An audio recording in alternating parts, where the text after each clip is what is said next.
This is Hong Kong, a semi-democratic peninsula off the coast of communist China, home to one of the most important regions in the world. One whose ownership has shifted many times throughout its turbulent history. In the late 1800s, Hong Kong rose to international prominence when it acted as a base of operations for British colonial trade, effectively bridging the plentiful East and the emerging Western world. And while modern-day Hong Kong has certainly evolved over the past 2 centuries, its role in the global economy has remained largely unchanged. How can the GDP of this tiny, 1,000 square kilometre city rival that of Denmark, South Africa, and Norway? How is it possible for a territorial region whose arguable independence has been in dispute for decades to become the financial mecca of Asia? And finally, what will the world events of 2019 and 2020 mean for this economy? This episode of Economics Explained was made possible by our fans on Patreon. If you'd like to gain early access to these videos before they're uploaded on YouTube, as well as participate in exclusive live Q&A sessions, please consider supporting our channel on patreon.com/economicsexplained. Hong Kong has done very well for itself as a global middleman, and the meteoric rise of China's neighbouring economy has only strengthened the city's already prosperous position.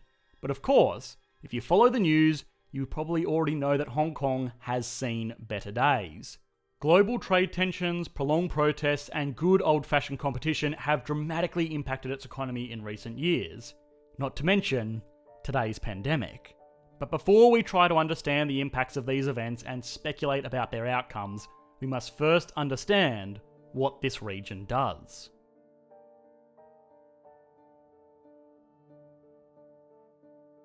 New York, London, and Hong Kong are the 3 largest financial centres on the planet.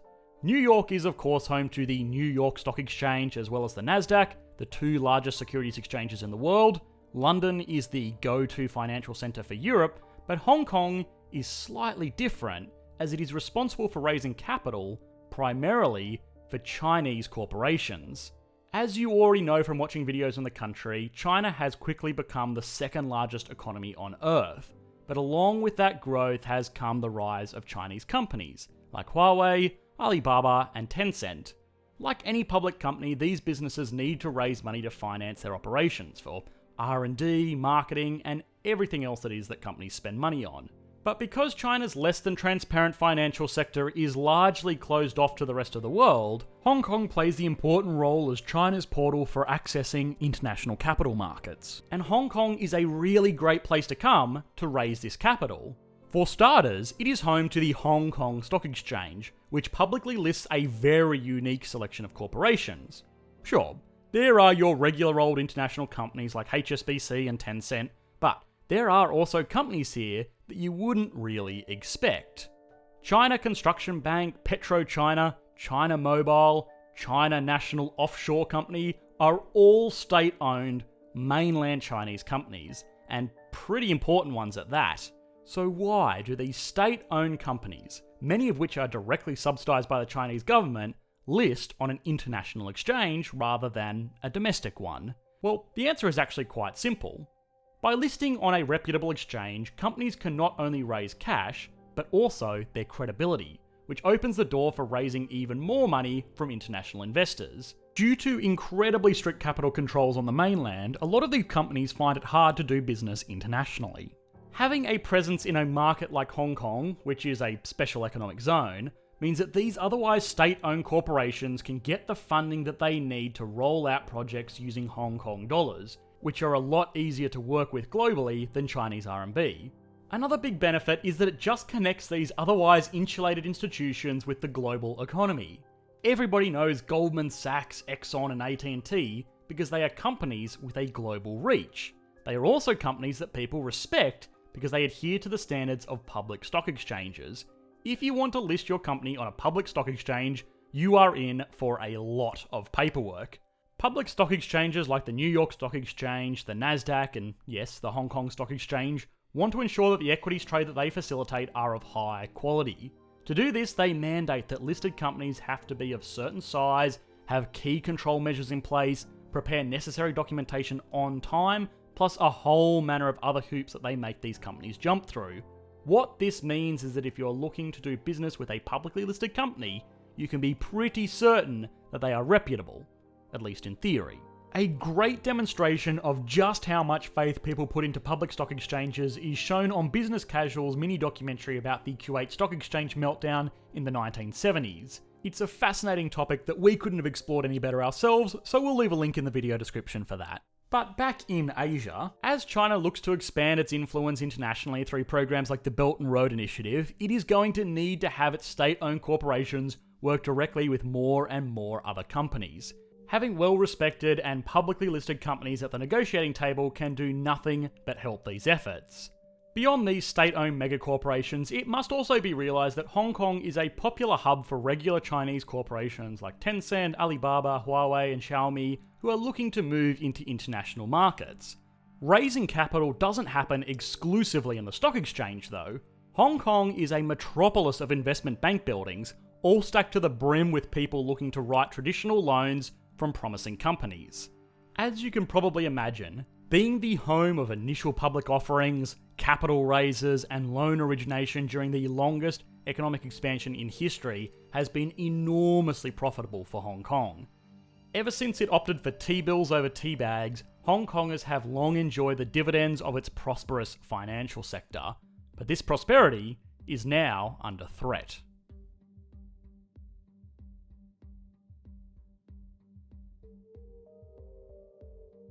Hong Kong's position as a one-stop shop for all of your financial needs in Asia has made the region incredibly rich. The managing government of the region almost runs the city like some kind of corporation in its own right. Since its handover to China in 1997, the area has not been led by a president or a governor or even a mayor. Rather, Hong Kong is led by a chief executive, representing a leadership structure a lot closer to a corporation than a government. What this shows is that Hong Kong takes finance very seriously, which means any sign of this lucrative industry starting to go into decline is going to be equally as concerning. Shanghai is the first big problem that Hong Kong is starting to come up against. Shanghai is a financial capital within the mainland of China, which is pushing to fill the same role as Hong Kong. The Shanghai Stock Exchange is rapidly growing in size, and regular Chinese companies are increasingly choosing to be listed here rather than in Hong Kong. For starters, it is just easier. While Hong Kong is technically in the same country, they use a different currency and have different capital controls. There are additional audit requirements, and it's just a lot of extra effort that a company does not need to go through when Shanghai is right there.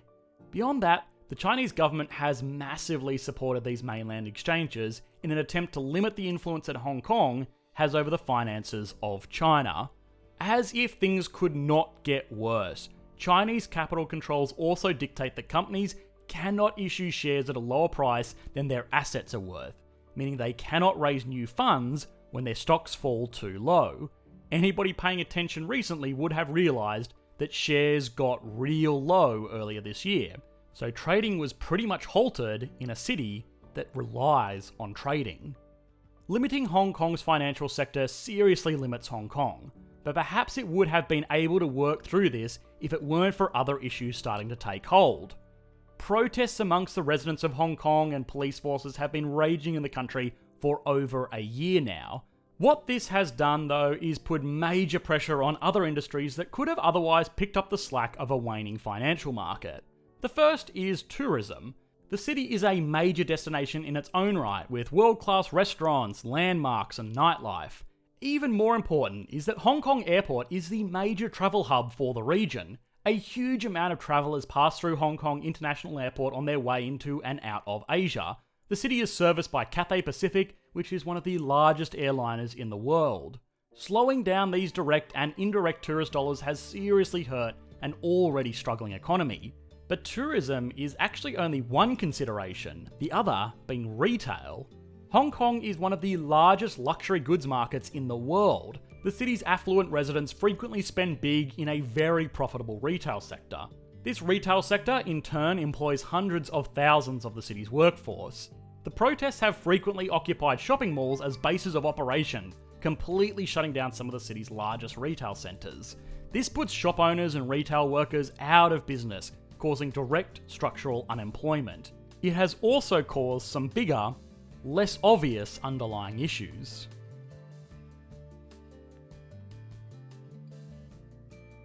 Hong Kong has the most expensive real estate market in the world. This city is home to over 7 million people, but it covers an area smaller than metropolitan London. What little land it does have is covered in mountains, with a majority of the landmass protected as public parks. The actual space left to accommodate all of these people is incredibly limited. When you combine this with the fact that Hong Kong is home to a lot of very wealthy people, you get yourself some extremely expensive real estate. The real estate market of Hong Kong is both a major concern and a saving grace to this economy. Unbelievably high prices have priced a lot of people out of being able to afford a home of their own, so they are pushed into increasingly desperate living situations, such as the infamous cage homes. This is not a great look for what is supposed to be the wealthiest city in the world, but the march towards higher real estate prices can't really stop. Investments into family homes and commercial real estate is a major market on the island, rivaling even the finance markets that have made the economy so wealthy in the first place. To maintain this steady price growth, the government has been very slow with rolling out land reclamation projects or even opening up existing land for development. By artificially controlling the supply, it has sent a message to investors that this land is a stable asset that the government will look after. But it raises the question, why on earth would the government want to do this? When you have people living in cages while simultaneously having a lot more land left to give, you have to assess the motivation. One argument is that Hong Kong does not want to encourage urban sprawl. The idea that if it did get rid of its parklands, it would very quickly become completely covered in concrete skyscrapers. This sounds reasonable, but it probably isn't the real reason. You cannot buy land in Hong Kong. Instead, you rent it from the government. At the moment, the government is really only renting out land for a period of 50 years at a time. This means that developers will rent a plot of land, build a large skyscraper filled to the brim with apartments, and then profit off the difference in the net rentals. So long as the developers can be certain that net rent will stay high, they will be sure of profits, and they will keep on paying those rents. Income tax in Hong Kong is extremely low, which means the government needs these rents in order to raise enough revenue. Very quickly you can see how this becomes a vicious cycle of dependency on ever-increasing real estate prices. Now, as mentioned earlier, the rights have put a lot of downward pressure on this real estate market, specifically commercial real estate. If this continues for much longer, Hong Kong's government may be unable to fill new 50-year land rentals, adding even more uncertainty to a nation on the brink of chaos. So this all looks pretty bad. But if there is one thing really worth exploring here, it is the country's amazing economic resilience.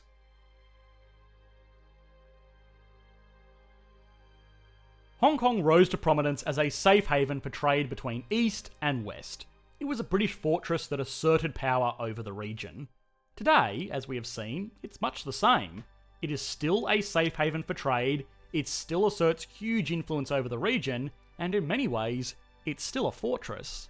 The events of the last decade would have crippled any regular economy, especially when you consider an economy entirely located within one city. We are seeing firsthand today in the United States the impacts that civil unrest can have. When you add this fuel to the fire of a global health crisis, trade tensions, and burgeoning global competition, you would expect that this special economic region would be suffering. The reality is pretty different though. The region is still growing, and growing fast. A lot of this is of course piggybacking off the success of China, but that is not the whole story. Hong Kong is actually a really financially responsible region. Despite having really high costs of living and real estate prices, the region has surprisingly low consumer debt. And the same goes for businesses and even the government. What this means is that while these external shocks have been bad, they have not been nearly as bad as they would have been in a regular developed economy with crippling personal, business, and government debt. You can watch our video on Will This Be the Next Great Depression to understand why in further detail, but the takeaway here is that debt normally makes the good times great and the bad times terrible. Hong Kong has managed to have a great growth period without the need to take on lots and lots of debt. This means that during more trying times, it is not going to suffer the same way that other economies will. So now it is time to rank this economy using the tried and true Economics Explained leaderboard, formed using these criteria. Size is an interesting one. Hong Kong is not a country, so the mere fact that this is being compared to a country in the first place is a really strong indication of just how massive and influential this region is. Even still, with a GDP of around $370 billion, it is nothing that remarkable on a global scale, at least not in absolute terms. It gets a 7 out of 10. GDP per capita, well, this is also interesting. Hong Kong is home to some truly wealthy people, but it has extreme wealth inequality, meaning this figure is dragged down quite a bit. What is even more important to consider is that this is a very clear indication of the problems of just looking at GDP figures. Hong Kong has a GDP per capita of $49,000, which is still really good. But if you were to look at it alone, you wouldn't get the whole story. GDP is basically a measure of transactions. As we have seen, the residents of Hong Kong are typically a little bit more responsible with their spending. This means that on paper, their economy looks smaller than it actually is, particularly on an individual level. This GDP per capita figure puts them in line with countries like Austria, Sweden, and Germany, so a 9 out of 10. But the people of Hong Kong are significantly wealthier than these regular developed countries. The average net worth of a resident of Hong Kong is $489,000, which puts them in line with the wealthiest residents in the world. Now, it is still going to get a 9 out of 10, even though it really does deserve a 10 out of 10. Take this as a practical application of the limitation of GDP figures. Stability and confidence. The city gets a 9 out of 10. It is the go-to destination for finance in Asia specifically because of its stability. It loses a point because of the current social unrest as well as the uncertainty about the future it holds with Chinese leadership, but nevertheless, this economy has soldiered on. If anything, the economy's resilience to this adversity is a clear demonstration of just how stable it really is. Growth. Well, it's got to be a 10 out of 10. Over the past 2 decades, the economy has tripled in size, due in part to the rise of China. There really isn't much else to argue here, so it clearly deserves this score. Finally, industry. Finance and tourism are about the best domestic industries you can cultivate in an economy. They are endlessly renewable and unbelievably profitable. Hong Kong has, or well, at least had, both of these industries. It is going to get a 9 out of 10, only losing a point because its reign of superiority might be under threat from mainland Chinese centres. Overall, this gives the economy a score of 8.8 out of 10, putting it securely into first place with a giant asterisk, which is that this is not a country, it is a special economic zone. So perhaps it's unfair to rank it up against other national economies that don't have the luxury of basically being one big financial sector. Make of that what you will.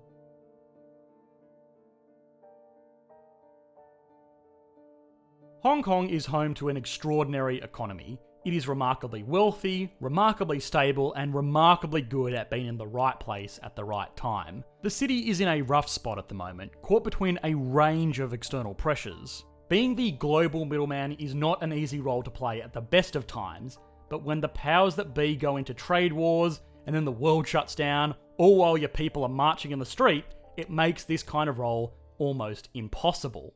Where a regular economy would have crumbled, Hong Kong has held strong.